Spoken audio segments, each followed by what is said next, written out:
Okay, I'm trying to do the versus videos about once every 2 weeks because sometimes it's difficult to do one every single week. Initially I was going to do Deathstroke versus Wolverine, and then I started doing some more lookups on different sort of versus matches. And a lot of people have a lot of strong opinions when it comes to Batman versus Deadpool. I even watched part of a video where it was Batman versus Deadpool, and it was two groups of two discussing it, and pretty much the pro-Batman side were like, dude, he's Batman, he's super smart, and he's an amazing martial artist. Versus the Deadpool crowd, dude, he's Deadpool, he's got guns and a healing factor. And I was like, you know, I cannot watch this video. I cannot watch people like, dude, Deadpool's totally awesome. Yes, Deadpool is a very popular character. He's a very strong character. Because essentially you take Spider-Man and Wolverine, the two most popular Marvel characters, that's pretty much Deadpool. It'd be like if they made a character who was a combination of Batman and Superman and put them together. You know, if they were to do, I think it was it Batman Speeding Bullets? Where you know, the Kryptonian rocket crash landed near the Wayne family, so you end up having the combination of the Superman powers and the Batman methodology.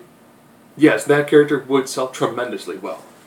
But I'm not here to discuss hybridizations of characters and how to make them sell tremendously well. That's what we have for the Amalgam universe. So as always, I do this through 9 criteria. Intelligence, fighting ability, strength, speed, durability, this is your how well you recover, and vulnerability, this is if you're wearing armor or you're harder to break. Energy projection, that's just raw distance abilities. Versatility, and X factor, whatever else doesn't get covered. So we'll go right off the bat. No pun intended. Intelligence. You know, you do have Deadpool, knows multiple languages, very intelligent individual, doesn't need to rely on that much because of the healing factor.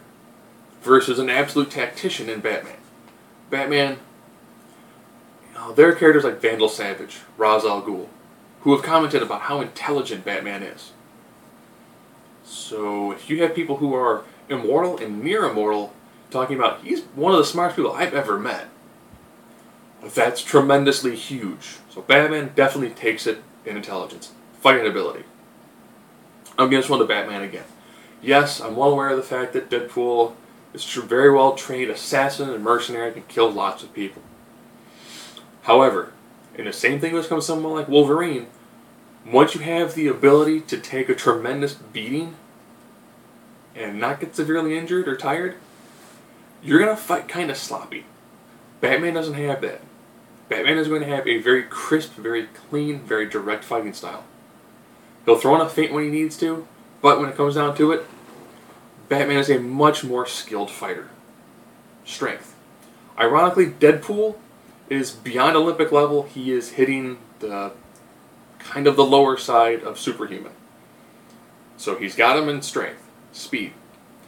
Deadpool, again, is at the lower end of the superhuman spectrum, so he's beyond Olympic level. Now, in durability. Man, this comes down to his healing factor. This is totally Deadpool's healing factor. And vulnerability. This one actually goes to Batman.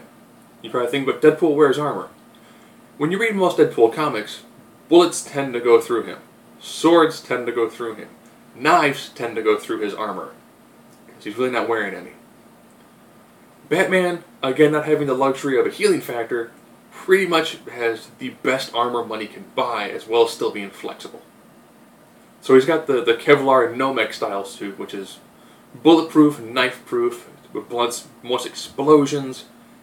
You know, his armor can take a tremendous beating, because at the end of the day, if he makes a mistake, that armor is there to save his life. Now we're at energy projection. At a distance, this is entirely Deadpool. Deadpool is the sort of guy who he's got a lot of guns, a lot of things you can use at range. Versatility. Deadpool, lots of things are very, very simple and very basic. He's taken out an absolute inventor in Batman. Batman's got a tremendous amount of skills and a tremendous amount of other attributes, as well as a utility belt. And he's designed things for almost any sort of contingency. So right now they're pretty much even up, except for the X factor. With this one of Deadpool's biggest weaknesses is the fact that he constantly runs his mouth. And he's just using that to get under his opponent's skin. However, Batman has tangled people like the Joker. So Batman knows how to defeat somebody who is an absolute lunatic. He's going to use it to his advantage. Deadpool, also, he doesn't like to fight for free. He's very much a guy who wants to fight for money. And I'm pretty sure in the process of him battling someone like Batman, Batman's probably going to find out pretty easily, okay, this guy is easily distractible. This guy is here for the money. I could either, one, offer to pay this guy off, or two, seeing as how I've broken his ribs and he's still fighting, I said to put him down and go, if you want to go again, this is totally not worth your money. This is not worth your time. This is not worth your effort. Oh, hey, and guess what? I'm actually Bruce Wayne. Okay, I've now just blown your mind slightly, as you will probably then look at the person reading the comic. Did you know that? As you then he'll probably break the fourth wall right after that. So, Batman is going to know how to use his mind to defeat him. From a physical standpoint, Deadpool has got him in spades, period. Deadpool is a much more physically gifted individual. But, when this fight comes down to it, it's an amalgamation of everything. You have Batman who's a better fighter. Batman who's going to have a much more diverse skill set. As well as somebody who is probably going to be able to take what makes Deadpool so special, the Merc with the mouth ability, flip it on its side, and use that to actually probably unnerve and knock Deadpool off his game. Just enough to win.